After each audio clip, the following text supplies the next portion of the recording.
constituents ko ng Barangay Tamugan, nangangarap talaga na magkaroon ng murang bigas dito sa aming barangay. Basically, ang NFA rice. So ang ginawa ng Barangay Council, gumawa kami ng resolution requesting the NFA na maka-avail kami ng bigasan ng barangay dito sa Barangay Tamugan. And we made the necessary documents for almost 2 months and submitted the papers to the city government for endorsement to the NFA. Fortunately, month of March 2008, nalaman namin na ang Department of Agriculture ay may programa ng Barangay Bagsakan. Tuwang-tuwa kami sa Barangay Council kasi alam namin na malaking tulong ito sa amin kung magkaroon kami ng Barangay Bagsakan. Month of July 2009, nag-launch kami ng Barangay Bagsakan dito sa Barangay Tamugan. Ginawa ang launching with the presence of the DA representative, DA officers, and our director, and the farmers of Barangay Tamugan, and also the members of Tamugan Women's Rural Improvement Club, and of course the Barangay Council of Tamugan. Until such time, July 23 was the launching, and many farmers sold their products at our Barangay Bagsakan, and also we purchased NFA rice. Initially, 15 bags for the first delivery. So sa tingin mo, Kapitan, na nakatulong ito sa mga constituents ninyo, could you cite an example na mayroon kayong experience na natulungan dito? Generally, Barangay Bagsakan at Barangay Tamugan, nakakatulong talaga sa amin dito, sa aking mga kababayan, lalo na yung mga lumad at saka yung mga Bisaya. So isa nga sa katunayan, yung mga farmers namin dito na nagbebenta ng mga gulay nila, saka in return, after selling their vegetables and their farm products, gaya ng manok, yung mga magsasaka na nagbebenta din ng manok after selling their chicken, bumibili rin sila ng bigas. At saka yung baboy, karning baboy, at saka isda. Nagkakatay kami ng baboy, usually twice a month. Ay yung butcher namin na si Mr. Bernardino Ubingki, na-train talaga yan siya sa butchering. Katunayan nga, naka-attend siya ng seminar doon sa FELES, sponsored by the Department of Agriculture. So 3 araw sila doon nag-training, and after the training, talagang experience na yung yung butcher namin. So bihira na lang na yung mga miscuts ay naiiwasan na. At saka malaki na ang recovery ng karning ibinibenta namin. Regarding sa katarungang pambarangay, Barangay Tamugan has attained an Barangay Excellence Awards. Nagiging finalist din kami out of 182 barangays of Davao City. So naging finalist kami sa Barangay Excellence Award na inisponsor ng Department of Interior and Local Government. Katunayan nga, nagiging pag-interview nila sa amin, nagiging bonus points as plus factor nga yung namin na award sa kanila. Nang nalaman nila na may Barangay Bagsakan dito, so tinanong kami nila kung ano ang function, ano mga advantages na mayroong Barangay Bagsakan na ng Barangay Tamugan. So citing those examples, those reasons, nagiging plus factor na yun sa amin. Kaya isa yun sa nakadagdag ng points namin, nasali doon sa Barangay Excellence Awards.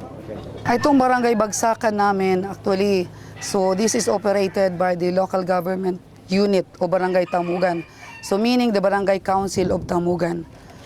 So ginawa namin na ang Tamugan Women's Rural Improvement Club, siya ang management team. So sila ang napili naming magmamanage dito sa Barangay Bagsakan.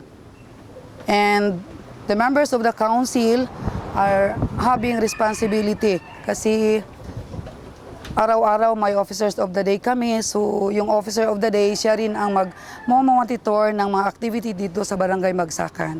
Malaking tulong sa amin, sa mga constituent namin sa Barangay Tamugan.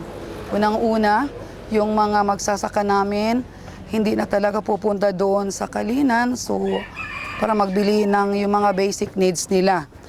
Malaki ang savings nila dahil hindi na sila mamasahe na magpunta doon sa Kalinan.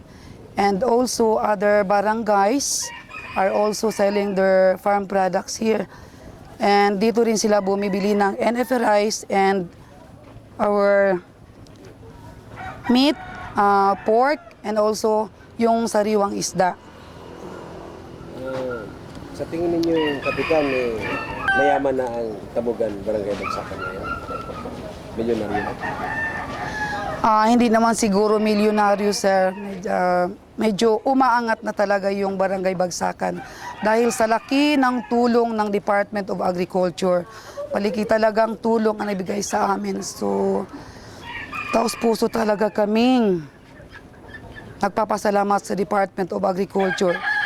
At malaking utang na loob talaga namin sa Department of Agriculture yan. Lalo na nabigyan din kami ng additional financing, yung 42 bags of rice. Talagang pinakamalaking tulong sa amin. Amounting to 80 pesos ang magiging savings ng tao. Kung dito lang siya sa Barangay Bagsakan ng Tamugan mag-deliver ng kanyang produkto at saka dito lang rin siya bibili ng mga pangangailangan niya. Dito naman sa catchment barangays, actually we have 7 catchment barangays. Isa na yan ang Barangay Malamba, Barangay Suwawan, Barangay Bantol, Barangay Baganihan, Barangay Marilog Proper, Barangay Gumitan, and also part of Baguio Districts, which is Sitio San Miguel and Barangay Tambubong. Sa Kalinan District din, may isang sitio na maka-avail din dito sa Barangay Bagsakan namin, ay yung sitio Makatuno. Total of more than 5,000 households ang makabenepisyo ng Barangay Bagsakan namin.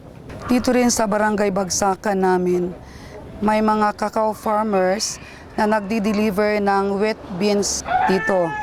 And also the Barangay Bagsakan will sold out the wheat beans to MCDC, Mars Cocoa Development Center, based at Barangay Malagos, which is 18 kilometers away from this Barangay Bagsakan. And the Barangay Bagsakan is availing an incentive of 1 peso per kilo. The delivery is on a weekly basis. More or less 20 farmers can avail that delivery. More or less 20 farmers ang nagdi-deliver dito ng wheat beans weekly. Ako si Rosemary Pibli. Ako ang storekeeper ng Bagsakan ng Lower Tamugan. Masaya akong nagtitinda dito dahil maraming customer at saka nakatulong ako sa aming mga kapitbahay. Ako po si Ginang Regina Panyamugan, ang sekretary sa Barangay Bagsakan. Ako po ang may hawak ng lahat ng meeting sa minutes namin every second Wednesday of the month.